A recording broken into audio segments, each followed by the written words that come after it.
Hey, what's up, all you art geeks out there? Today, I thought I'd talk a little bit about the advantages and the techniques you can use to gradually add color to your paintings. Now, as you can see in this painting, I am starting with some very basic colors, and then towards the end, there are going to be some very intense colors. So, while you watch this painting, I thought I'd just talk a little bit about my thoughts on this subject of gradually building colors, some of the ways you can go about it.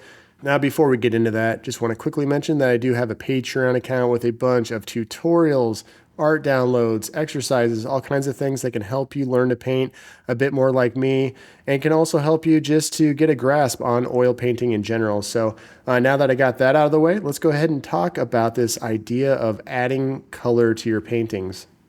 All right, so what are the advantages of adding color gradually? Well, one of the first things that I think of when I first start painting is how I really simplify things in my mind by just worrying about the drawing process, where I take color out of the equation. I may have some basic colors on my palette where it gets a little bit warmer in the highlights and maybe a little cooler in the shadows, or vice versa, but I'm not overthinking about color too much. I'm really worried about tonal composition. I'm worried about getting the drawing located in the right place. I'm trying to get the shapes of the face and of the figure accurate before I get too far along and start thinking about color. I love to kind of isolate the color thoughts with the drawing thoughts. I like those two things to be completely separated out when I first start painting. Now, as you're going to see later on towards the end of this painting, I really start to throw a bunch of color into it, and that's where I switch gears and get into a bunch of color, but it's nice to keep those two separate thoughts isolated so that you can really focus in and have a better quality painting from it. Now, of course, you could go the other way, throw a bunch of color down, throw some blues and reds and purples, and just scatter them all over your painting when you first start, and then subtract color, which is pretty cool. If you end up getting good at this method of subtracting color, you can have little spots of that color shine through at the end of your painting. So there are some benefits, of course, to showing a bunch of color at the beginning and then subtracting that out. But that's a subject for another day. So we'll just focus on adding color today. Now, let's go ahead and talk about some of the ways you can add color. Now, I've seen this done quite a few different ways from many different artists. But the first one, I think, is one of the more classic ways to do it is by glazing, where you're slowly adding transparent layers to your painting and slowly building up the colors that way.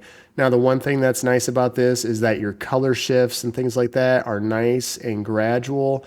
You see these nice slow builds of depth and luminosity to the layers as you add these glazes. It does create a nice kind of glowing effect in a lot of ways when you do it this way, but the one downside I would say is that you're not creating any fun, sharp changes in color because your layers are so thin, they're so transparent. The glazing, it creates sort of a softness to those color intensity changes that happen within your painting. Another downside to using glazes is that your brush strokes really won't be that apparent. Since you're going so thin, there's not going to be really any indication of brush strokes or what particular medium you're using. I love to accentuate the fact that I'm using oils by showing those nice oily brush strokes through my painting. So I like to personally paint more opaque so you can appreciate the brush strokes that are happening and seeing some of that work below each individual layer by doing that. So the next step from glazing would be going into more semi-opaque layers where you're pushing the intensity a little bit quicker. You can change the color a little bit more abruptly. You start to see more brush strokes, but you can still build that color gradually and get some slightly different effects. This can create some hazier effects. This can create some more atmospheric effects, some softening of edges and things like that. But you're kind of getting the best of both worlds where it's almost a glaze, but not quite fully opaque like I tend to do with my paintings. All right, so now let's talk about my favorite personal way of painting, and that is impasto, where I'm gradually building color layer by layer, but I'm creating those colors on my palette. So I know ahead of time that these colors are going to be fully opaque, and I'm going to be painting right over top of my existing painting. So all the color shifts, all the changes in color are happening on my palette before I add the paint to the surface of the artwork. So this can create some interesting effects where you can see little windows into the previous layers. If I decide to not paint over certain areas, you can see those previous layers of work This creates some nice sharp changes in the colors, or you can make it more gradual depending on how you set it up on your palette.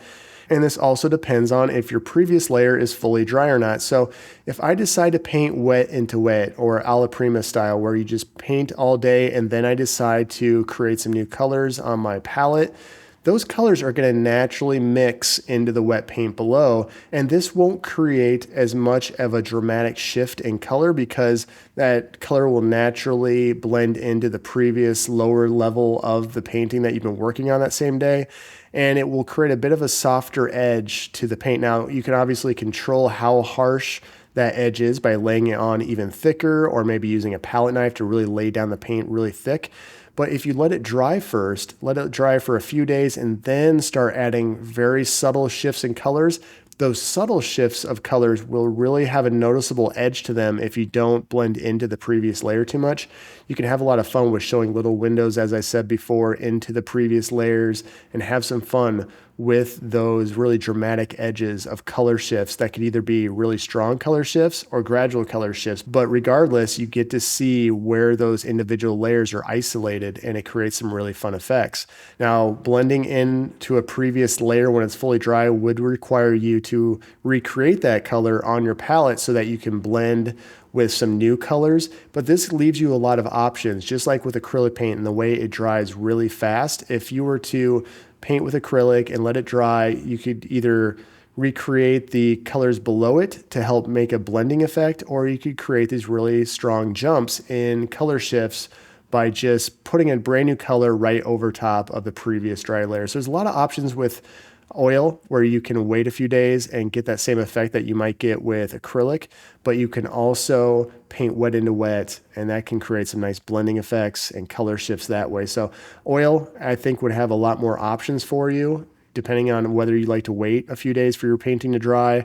You can always add drying mediums that will help it dry faster, so you can wait just a day and start painting right into a dry layer. But I love oil for the fact that you can blend into either wet or dry paint and create a lot of different effects while you're adding more color to your paint.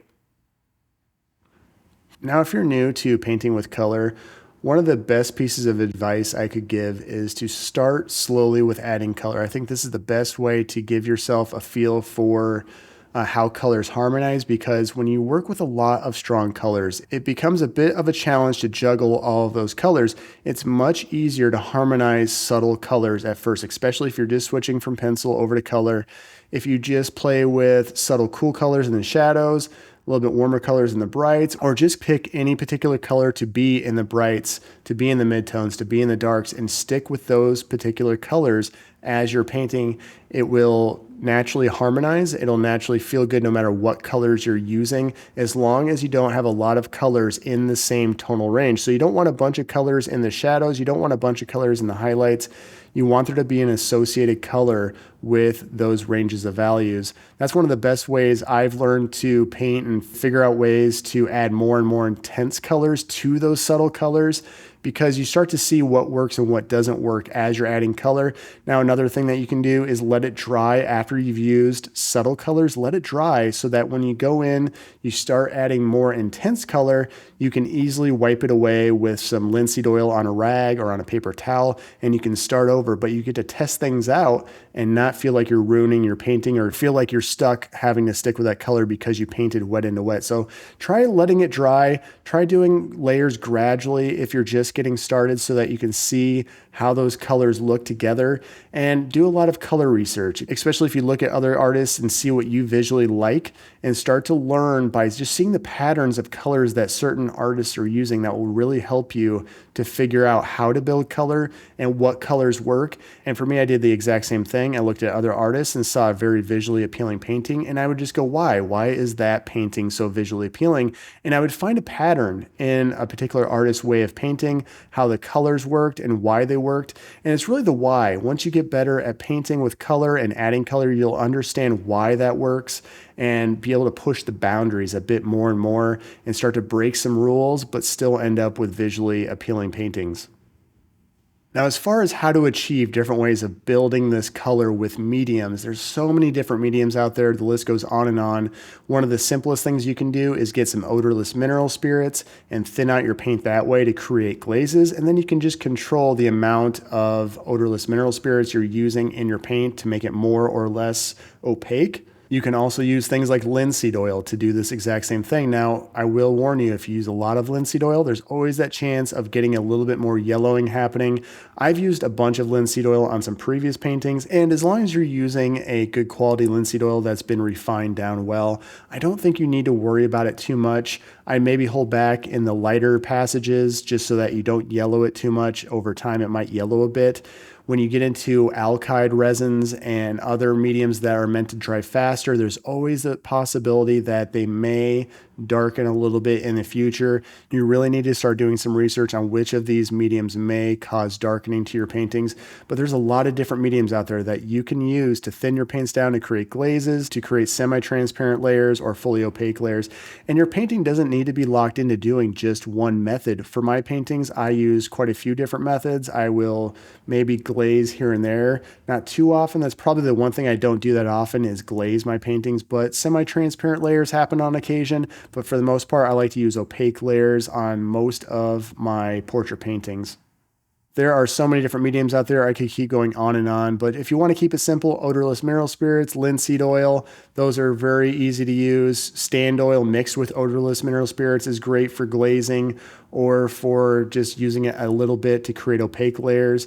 A lot of different mediums out there. Now, just try a painting where you gradually build up the colors, where you see where it goes, make slight color shifts, and just don't push it too far too fast, because I think that's where a lot of people, especially when they're new to oil painting, get a little bit frustrated. They will sit back and look at their painting when they're done, and they just don't understand why it doesn't visually look good. And you have to decide where these colors need to be intense in your paintings and where they need to be more subtle. I would definitely suggest that you try to only pick certain areas to have intense color and try to confine them to certain areas of the surface that you're painting on. You don't want to have just one color scattered all over the place in different random places on your painting. You want to pick certain spots to maybe draw the eye and have that be the place where you build your color. So I'd say by building up color, it's a great way to go. Now down the road, I think I'll go ahead and discuss the advantages of subtractive layers, because I know a lot of painters out there that will start with a really intense base layer and they'll build on top of that and create some really amazing effects. And you can do both. You could do both during a painting. You could start with adding color and then subtracting color. You could start the other way around, subtract, add, and then go back to subtracting. There's no right or wrong way to do it. So I personally like to start a painting by building color, but towards the end, I will play around with going a little bit more saturated, a little bit more desaturated, and find that right balance to get the perfect painting that I want. So that's about all I had on this subject about adding color to your paintings. I'm sure I missed quite a few little things. Let me know in the comments if I missed something. I'd love to hear your thoughts on the subject. Like I mentioned before, I have a Patreon account with a bunch of tutorials that will show you how I like to add color to my paintings. There's art downloads as well. Please like and subscribe. That would be awesome. Thank you, all you art geeks out there, for checking out another video. I will talk to you again very soon.